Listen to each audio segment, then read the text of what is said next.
Okay, so daytraders.com, this was one of my past accounts. It was past, they converted it. I got to give them credit. They convert these accounts from passing a eval period to a live account really quick. I think it was like 20 minutes or 21 minutes from the time they said, okay, here's the link to pay uh, the fee. I don't know what I paid, 130, I think, and then went live. So I'm up about 2,800 on day one of trading on the live account. And let me go ahead. I'm going to blip out this position real quick.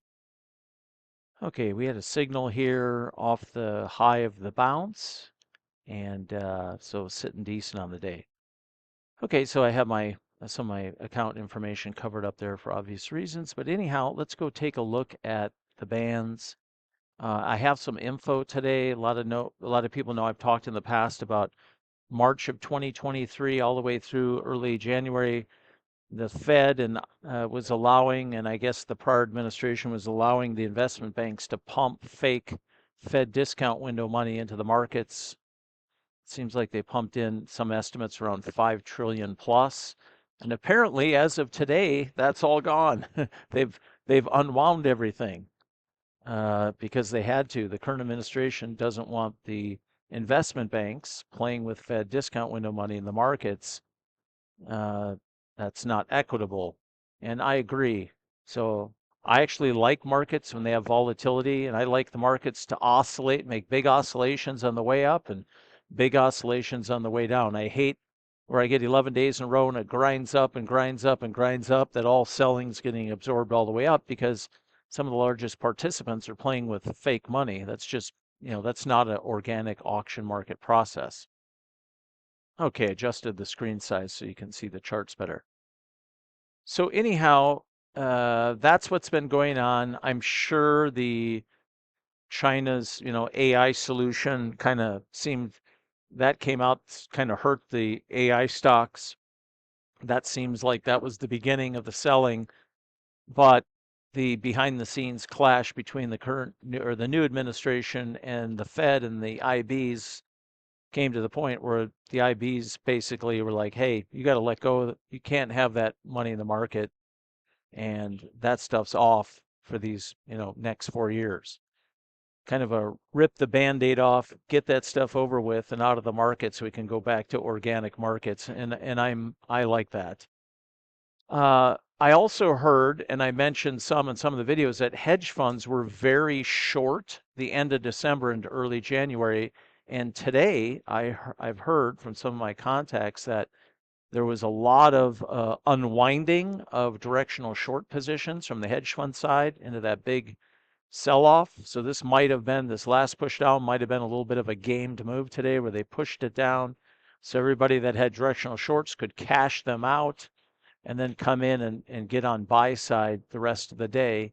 And there was some nice setups. I love these when I see these W patterns, especially after a lows retest. That's like a screaming get long setup in that area price as the W patterns, and some nice pullbacks and then return to lift and all kinds of, pullback lift, pullback lift, pullback lift all the way up. So anyhow, good market action today. Uh, Now I have some profound update for the bands. So the programmer and I have been going back and forth on the bands. I wanted the bands to run on these retail platforms like right here, Quantower, one of the platforms I support. Tickblaze is getting added to the mix, and I just found out somebody in my group is now working with the Tickblaze group. That was fantastic to hear. So I'll be communicating with him saying, hey, I'm going to be bringing the tools to Tickblaze. And for the really, really, sophisticated multi-asset class trader that wants to get the heck off that junk think or swim platform onto something that's an alternative, they could go to Tickblaze.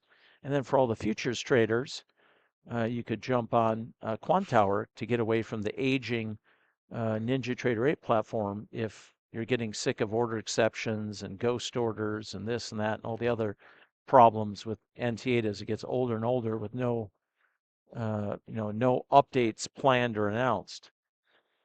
One good thing about Quantower, we can get Quantower platform for free. We can get the full featured version through daytraders.com prop firm.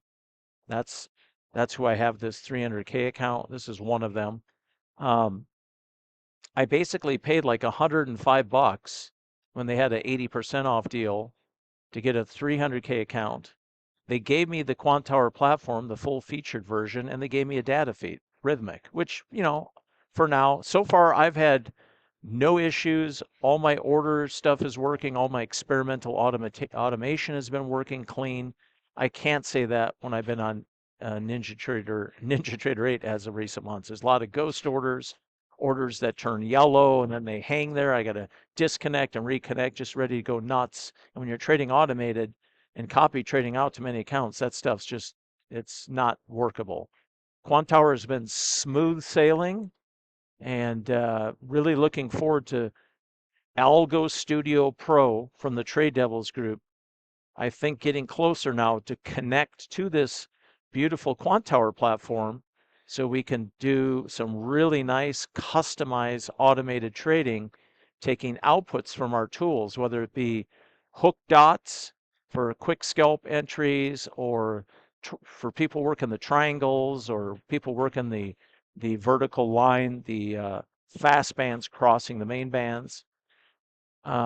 So one thing I've been working with the programmer, I said, okay, I almost have the bands to as good as I have them on an institutional grade platform. So what can we do to get the bands, especially the fast ones, get them a little bit more smoothed out so we get the little kinks out of there and make it super smooth while maintaining the fact that they are non-recalculating and non-repainting.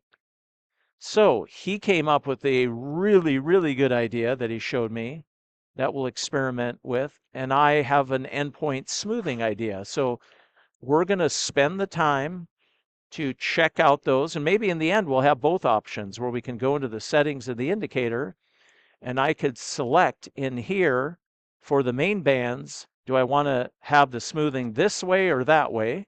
And then for the fast bands, do I want it this way or that way? And these bands then should be like in another realm when we wrap that up. So what the programmer showed me was a really good idea. And I know I use endpoint smoothing on my version of the bands on a higher end platform, but we just have to see if it'll work the same way here in Quantower, which I would think it would.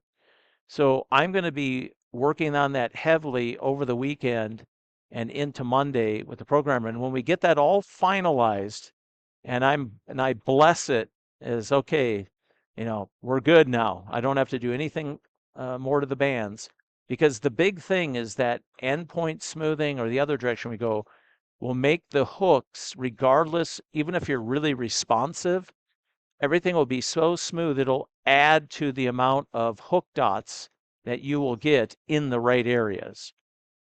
So in other words, when we get a pullback, an uptrend, and we get lift, the transition on the fast band will be so smooth it'll align with the logic that we want to use that will say, hey, this is a good pullback and lift starting to take place in an uptrend of the main bands that you should consider quick scalping to the long side with the tight stop.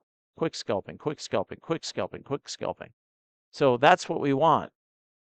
Here we would have had red dots, but the bands aren't down. So some of the smoothing that we're going to add, so when you're in, pretty decent to strong uptrends, you're going to have all kinds of entry opportunities shown to you.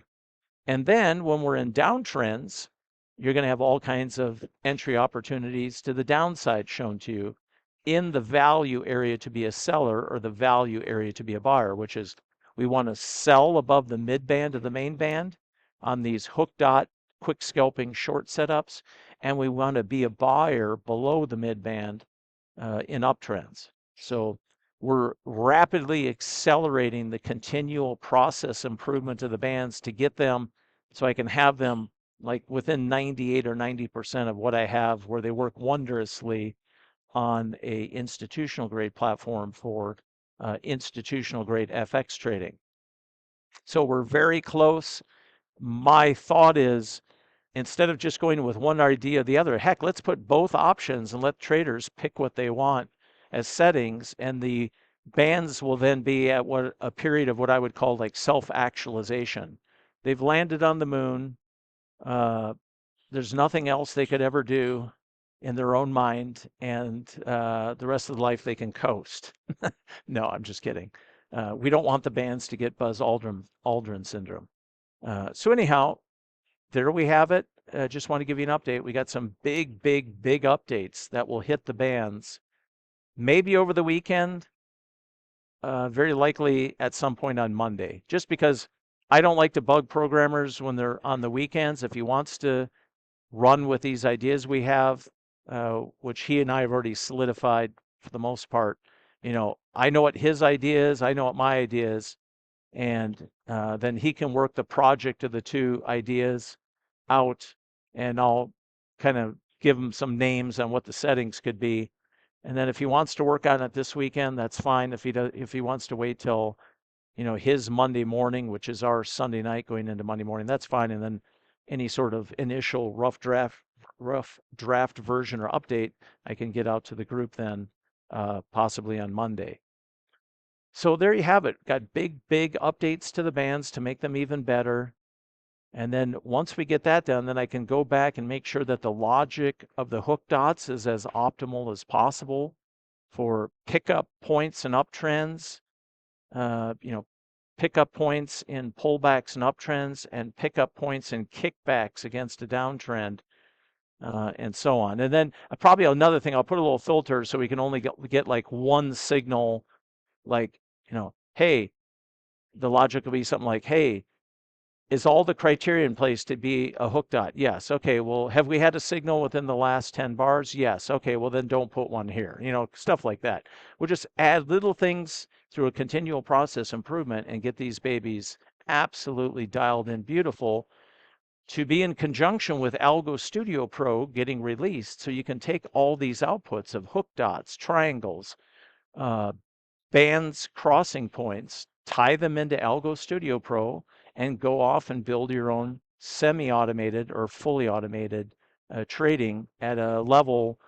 I just can't think of anything out there that will be as effective as this when we get this last smart update to the tools, and then do fine tuning and features adds from there from any good ideas that clients bring to us. So like I mentioned, sometimes we're just getting warmed up, and that's where we're at. We're getting the bands as perfect as possible for Quantower. That will then be carried over and deployed into Tickblaze into the second half of the month and onward and upward. And then my existing group, the existing NinjaTrader 8 users that have been with me from a long time, of course, you'll get all the updates to your tools, because going forward, I'm only working with Quantower and Tickblaze for new tools, development related. I'm not going to be doing any sort of, sales or marketing or anything for NinjaTrader 8 going forward, just because, I want to focus on Quantower. I don't want to keep adding, or growing the size of our group on the NT8 size. Who we have is good. We'll take care of those folks, and it's all Quantower and Tickblaze. And I am going to put the tools in Thinkorswim. I have a large group of traders. I should have the dual bands in Thinkorswim by Tuesday, where we finally got them to work. There was a little bit of frustration there with getting some of the functionality of the bands or the way that their math is used in coding to work, but it seems to work now. So I'll be formally then out showing the Thinkorswim platform, but on a different YouTube channel. I won't talk about it too much in this channel, other than just to let you know we're going to be a 3-platform. Thinkorswim for those who want it, but mainly my main focus for me is going to be Quantower and Futures side, and Tickblaze for those on FX, crypto, stocks, and so on. Okay, guys, there you have it. Update if you have any questions at any time. Let me put up the email address. So info@gridalgo.com, and significant advancements on deck for the bands to take them to the next level. And the objective here is to make the dual bands the most visually efficient tool for the retail trade.